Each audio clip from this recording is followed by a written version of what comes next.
네, 오늘장 플러스 시간입니다. FOMC 이야기를 좀 더 심층적으로 나눠볼 텐데요. 오늘의 시간 대신증권 글로벌 전략 팀장 문남중 수석연구위원 함께합니다. 어서 오세요. 네, 안녕하세요. 네, 반갑습니다.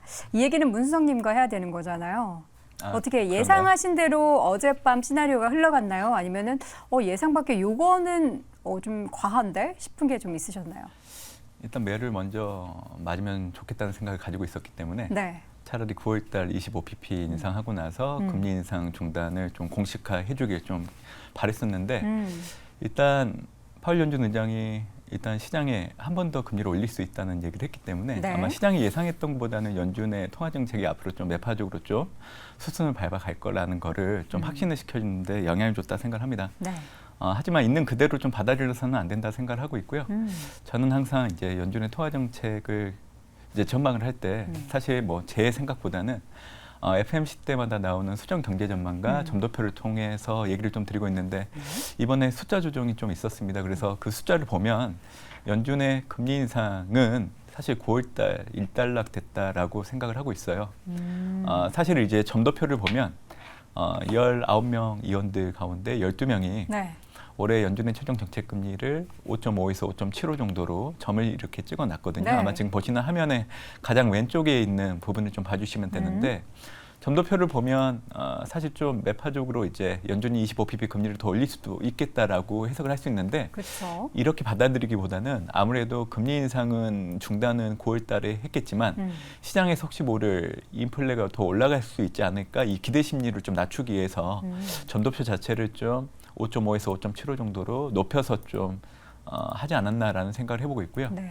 그리고 이제 제가 점도표 아닌 수정경제 전망을 통해서 숫자 조정에 대한 부분들을 좀 중요시하고 있는데 아마 테이블이 화면에 나올지 모르겠는데 나오게 된다고 하면 일단 연준의 최종 정책금리 중위값을 6월 FMC 때는 5.6, 기존이 5.1이었기 때문에 수정을 했죠. 네. 이번 같은 경우에는 유지를 했습니다. 5.6으로. 다만 레인지를 보면 기존이 6.1이었거든요. 근데 이거를 가감하게 5.6으로 내렸습니다. 이게 어떤 걸 의미하냐면 연준이 앞으로 금리를 더 올릴 만한 여지가 없다는 것을 숫자 조정을 통해서 보여주는 거거든요. 지금 현재 금리가 이제 5.25에서 5.5인데 올해 연준의 최종 정책 금리의 중위값이 5.6 그리고 레인지의 상단조차도 5.6 그러면 앞으로 한 번 더 금리를 올린다고 하면 이게 상단에 5.75가 돼버리잖아요. 그러니까 연준은 숫자 조정을 통해서 결국 금리 인상 중단은 9월달이었고 혹시나 시장이 기대하는 인플레 심리를 좀 꺾기 위해서 네. 그 부분을 염두에 두고 파월 연준 의장이 한 번 더 금리를 올릴 수 있지 않을까 하는 여지를 남겨두지 않았나 하는 게 제가 9월 FMC를 통한 결론이라고 보고 있습니다. 네. 그러면 우리가 생각하는 연내 한 번 더 인상에 대해서 문 팀장님은 인상 안 할 것 같다라는 생각을 하고 계신 거네요. 네, 금리 인상은 끝났다고 저는 생각하고 있습니다. 이거는 파월 의장이 얘기를 하지 않았지만 문성님께서 보시기에는 이 정도면은 금리 인상 더 하기에는 의미가 없다. 아니요, 제 얘기가 아니라 방금 얘기해드린 그런 수정 경제 전망에 전망과 봤을 때 점도표를 통해서 이제 그거를 얘기 드리는 겁니다. 예. 그러면 이제 금리 인상 사이클이 종료가 됐다라고 생각하면 앞으로 시장에 대해서는 어떻게 좀 뭐 추가적인 이번에 하락이 좀 깊게 나오긴 했지만 긍정적으로 볼 수 있는 방향성이 훨씬 더 열리는 상황 아닙니까? 일단 통화 정책에 대한 불확실성은 낮춰줬다고 생각을 해요. 네. 왜냐하면 뭐 표면적으로는 매파적인 금리 동결이라고 해석하는 의견들도 있지만 결국 숫자 조정을 통해서 9월 금리 인상 중단을 얘기를 해주고 있는 부분들이 있기 때문에 이런 기조라고 하면 지금 9월 FMC가 끝나고 CME 패드워치 2를 보면 내년 6월까지는 금리 동결이 계속 유지되다가 내년 7월 되어야 25pp 금리 인하를 좀 예상을 하고 있는 수순이기 때문에 어떻게 보면 연준이 생각하고 있는 통화 정책의 수순에 거의 수렴하고 있는 상황이라서 결국 불확실성을 낮춰줬다는 얘기를 해드리고 있는 겁니다. 결국 이렇게 된다고 하면 앞으로 시장이 움직일 수 있는 축은 통화 정책이 아니라 경기와 이익값 같은 펀더멘탈로 옮겨가기 시작할 걸로 좀 보고 있기 때문에 사실 9월 FMC 이전을 놓고 온다고 하면 미국 경기 인식이 개선되는 부분들이 경제지표 결과치를 통해서 확인되는 부분들이 있었고요. 그리고 이제 미국의 어닝 시즌이 끝났지만 올해 남아있는 하반기 S&P 500의 EPS 증가율을 보면 올해 상반기보다는 하반기 때 가파르게 올라오는 게 숫자를 통해서 나타납니다. 올해 3분기가 0.2, 4분기가 7%대. 결국 상반기 S&P 500의 EPS 증가율은 감익을 계속 보여왔던 상황이기 때문에 그래서 앞으로 미국 증시는 10월달 지난해 1월 수준인 S&P 500 지수 기준으로 4,800선 정도까지 올라갔다가 11월, 12월, 내년 1월 정도까지는 기간 조정 형태로 움직이지 않을까를 염두에 두고 있는 상황입니다. 그래서 9월 하반으로 갈수록 불확실성 해소에 따른 증시 상방 압력이 좀 높아질 여지가 있기 때문에 아무래도 여러분들이 좀 싸게 살 수 있는 시점은 8월 달 그리고 9월 초순 정도이지 않았나라고 생각을 하고 있습니다. 그럼 지금 시점에서는 조금 올라와 있긴 하지만 그래도 향후에 시장 움직임을 좀 긍정적으로 본다면 그래도 조금 따라가 볼 만한 상황인 되긴 하네요. 네, 지금 역시 늦지 않았다고 생각을 하고 있어서 올해 주도하고 있는 섹터는 정해져 있거든요. IT, 커뮤니케이션, 경기 소비재.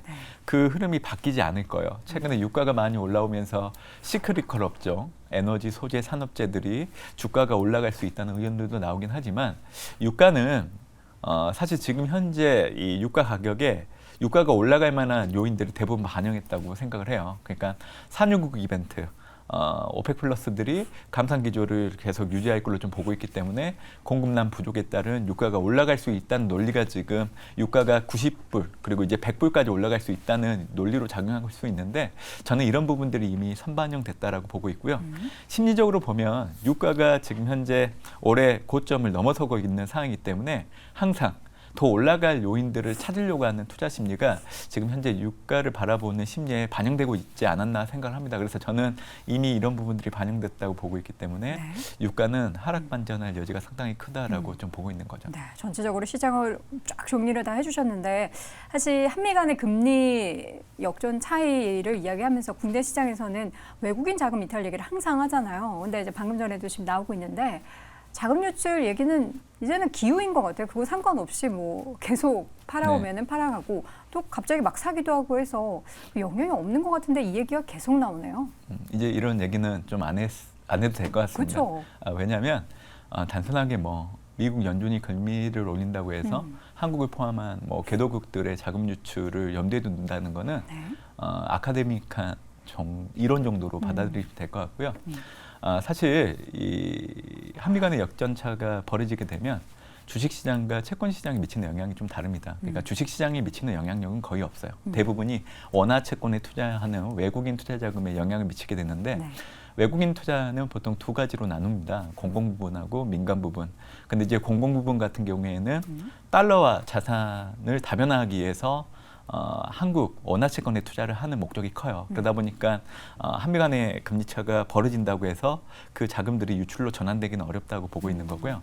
민간 부분 역시 재무적인 목적을 가지고 원화 채권에 투자하는 목적이 크기 때문에 사실 한국의 원화 채권에 투자하는 수익률이 더 높거든요. 결국 이런 상황이라고 하면 공공 부분과 민간 부분 모두 한미 간 역전차로 인해서 자금 유출을 일으키기는 어려운 부분들이 있습니다. 과거에도 2018년도, 2020년도에 한미 간 역전차가 상당히 커졌던 그때 당시에도 보면 오히려 원화 채권을 외국인들이 사들이기 시작을 했거든요. 그때 대략 22조 원 정도 됐습니다. 그리고 그때 가장 금리차가 벌어졌던 게 75pp 정도 됐던 그때 상황에는 오히려 원화 채권은 12조 원 정도 사들였거든요. 그래서 제가 오늘 드리고 싶은 얘기는 단순하게 미국이 금리를 계속 올린다고 해서 한미 간의 역전차가 커진다는 게 외국인 투자 자금의 유출을 원화 채권을 중심으로 불러일으킨다고 해석하기에는 어렵다는 얘기를 좀 드리고 싶습니다. 알겠습니다. 자, 그래서 FOMC 그 이후에 시장의 움직임에 대해서까지 전망을 나눠봤고요. 오늘의 시간 대신증권 글로벌 전략팀의 문남중 팀장 함께했습니다. 고맙습니다. 네, 감사합니다. 네, 오늘도